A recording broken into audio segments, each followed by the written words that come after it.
Assalamu alaikum, dear students. This is the lecture of gross anatomy, upper limb. The topic of today is the anatomy of the forearm for first professional MBBS students. I am Dr. Kalimullah, Demonstrator Anatomy Department, GKMC Swabi. The objectives of our discussion will be to discuss the muscles of the forearm, the interior compartment, and to describe the attachment and functions of the flexor retinaculum. The muscles of the forearm. The palmar aspect are the flexor groups. This is further divided into superficial and deep. The superficial include pronator teres, flexor carpi radialis, palmaris longus, flexor carpi ulnaris, a flexor digitorum superficialis are the sublimus FDS. The palmar deep group, flexor digitorum profundus, flexor pollicis longus, and the pronator quadratus. The name of the muscle in which the carpi word is used, it will insert upon the carpal bone or the metacarpal bone. The digitorum means the tendon of the muscle has gone through and through directly toward the digits, either the distal digit or the middle digit. That is why it is called the digitorum, and it will bring about the flexion of the wrist joint as well as the flexion of the fingers.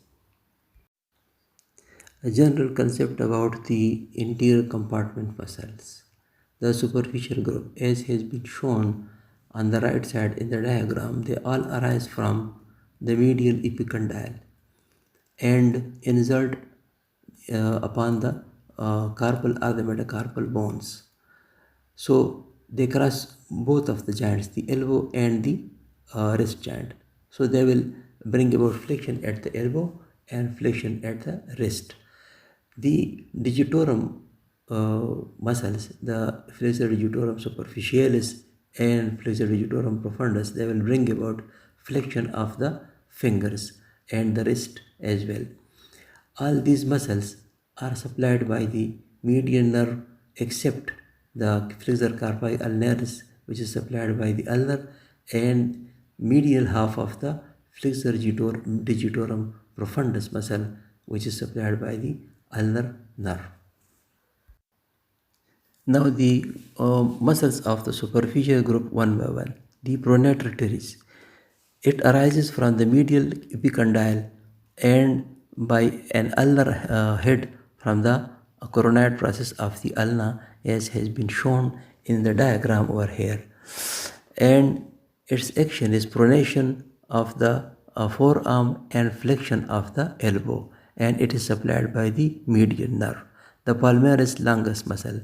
It is usually absent in 15% of the individuals, and it arises from the medial epicondyle and inserts in the flexor retinaculum and palmar aponeurosis.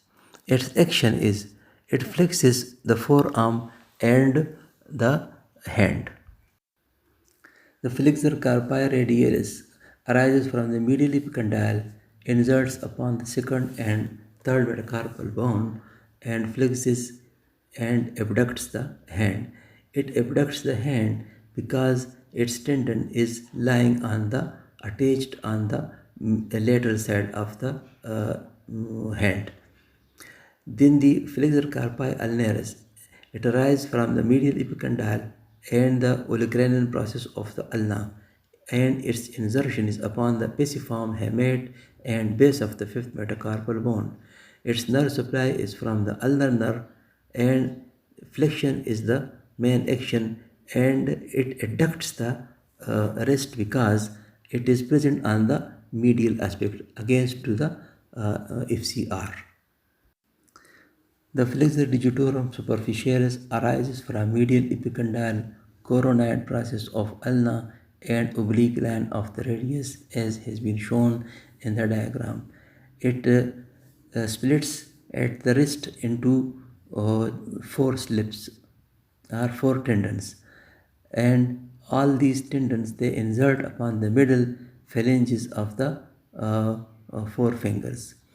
Eh, Before their insertion, the FDS splits into two slips, and between the two slips, the FDP, the flexor digitorum profundus, passes toward the distal phalanx.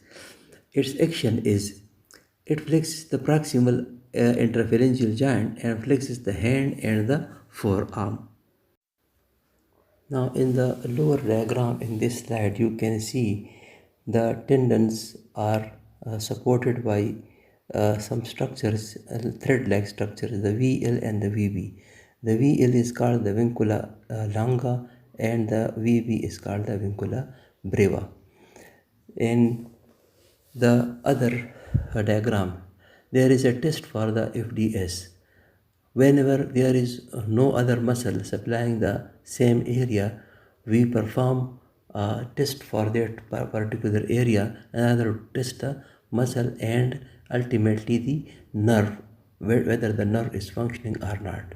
So the fingers are flexed at proximal interphalangeal joint against the resistance of the examiner to the middle phalanx, while the distal interphalangeal joint is kept extended, and this is the test of the FDS. Now the deep group of flexor muscles. The flexor digitorum profundus FDP arises from ulna coronoid process and the interosseous membrane in between the two bones, the radius and the ulna. It inserts by means of four tendons at the bases of the distal phalanges. It is supplied by two nerves. The medial aspect of the muscle is supplied by ulnar and the lateral aspect is supplied by the median nerve. Its action is it flexes the distal interphalangeal joint, it rolls fingers and wrist, and is a great gripping muscle of the hand. Now, test for the FDP flexor digitorum profundus, as there is no other muscle sending its tendon to the distal phalanges. So we can perform test of the flexor digitorum profundus by a mechanism given over here. In order to test the median and the ulnar nerve, the median nerve will be tested by the index and the middle finger, and the ulnar nerve will be tested by the ring finger and the little finger. So the distal interphalangeal joint is flexed while the middle is held manually in extension. It is the test for the flexor digitorum profundus muscle. The flexor pollicis longus, it arises from anterior surface of the radius, interosseous membrane, and the coronoid process of the ulna. Its insertion is upon the base of the distal phalanx of the thumb. The median nerve supplies it and it flexes the thumb. And we also perform test for FPL with proximal phalanx of the thumb held steady and the distal phalanx is flexed against the resistance. Pronator quadratus muscle, it is quadrangular in shape as has been shown in the diagram. There are two pronator muscles, they bring about pronations. The pronator teres was in the superficial group and pronator quadratus is in the deep group, and it is distal. So both of them they bring about pronation. It arises from the interior surface of the distal ulna and inserts upon the distal surface of the radius. Its nerve supply is from the median and it pronates the forearm. A clinical condition that is called the medial epicondylitis or the golfer's elbow is due to the inflammation of the medial flexor origin, especially the flexor carpi ulnaris and the pronator teres muscle. The condition is less common than that of the lateral epicondylitis which is concerned with the origin of the extensor group of muscles from the lateral epicondyle of the humerus bone. The athletes of golf and those throwing things over the head are most affected. The flexor retinaculum. Flexor retinaculum is one of the modifications of the deep fascia. Or here, the flexor retinaculum and the extensor retinaculum, these two are present at the flexor and the extensor aspect of the wrist joint. And also these reticula are present in the lower limb at the ankle joint. So here we are related with the flexor retinaculum. We will discuss the location, the attachments, the contents of the flexor retinaculum, and the clinical condition regarding the flexor retinaculum, that is the carpal tunnel syndrome or CTS. The flexor retinaculum is 2 to 3 centimeter broad. It is located in front of the carpal bones and its proximal end corresponds the distal skin crease at the junction of the palm and the forearm, as is shown in the diagram with the line drawn upon the distal skin crease. The attachments: on medial side, it is attached to the hook of the hamate and pisiform bone, and laterally the scaphoid bone and the trapezium bone of the out of the carpal bones. Now the contents of the flexor retinaculum. Those structures that pass beneath the flexor retinaculum are called the contents of the flexor retinaculum, are the contents of the carpal tunnel, because it bridges the cup-shaped carpal bones and makes a tunnel, and these structures are passed. All the long tendons of the hand from the forearm and the median nerve and the flexor pollicis longus tendon, they pass beneath the flexor retinaculum. Above the flexor retinaculum, the ulnar artery and the ulnar nerve, they pass in a separate canal-like structure that is called the Goyen's canal. Now the arrangement of structures under the flexor retinaculum. These are the median nerve, the flexor digitorum superficialis, flexor digitorum profundus, flexor pollicis longus, and the FCR are the flexor carpi radialis. Their arrangement is: the FDS comes superficially, and these are four tendons and arranged in two rows. The frontal row is the middle and the ring finger tendons, and behind it are the index and the little finger tendons.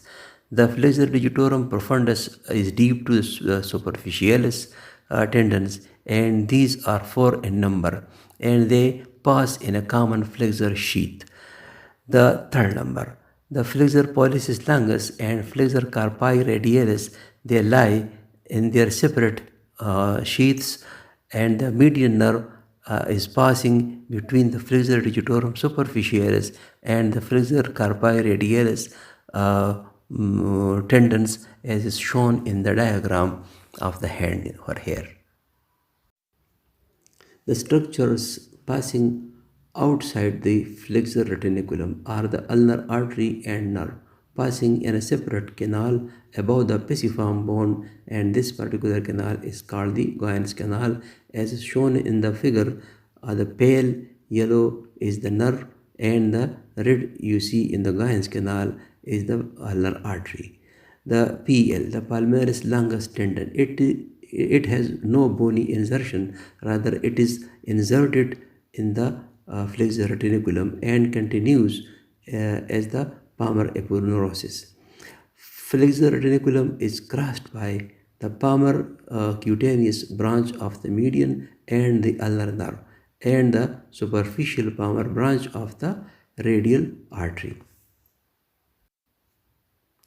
The carpal tunnel syndrome (CTS), compression of the flexor carpal tunnel, compressing the median nerve. The causes are arthritis, edema, synovial sheath thickening, etc. The symptoms are impaired sensation as has been shown in the 3.5 fingers, that is the median nerve supplies, and the wasting of the muscles, the median nerve supplies, as shown in the on the right side in the figure.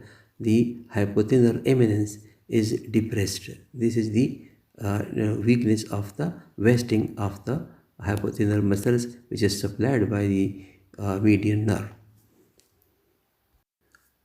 With this, we finish the discussion of the palmar aspect or the flexor muscles of the forearm, their groups, their origin insertion, and their nerve supply, and the related clinical condition, then the flexor retiniculum and the structures passing inside and outside the flexor retiniculum. These are very important. And the clinical condition regarding the flexor retiniculum, that is the carpal tunnel syndrome. Thank you very much.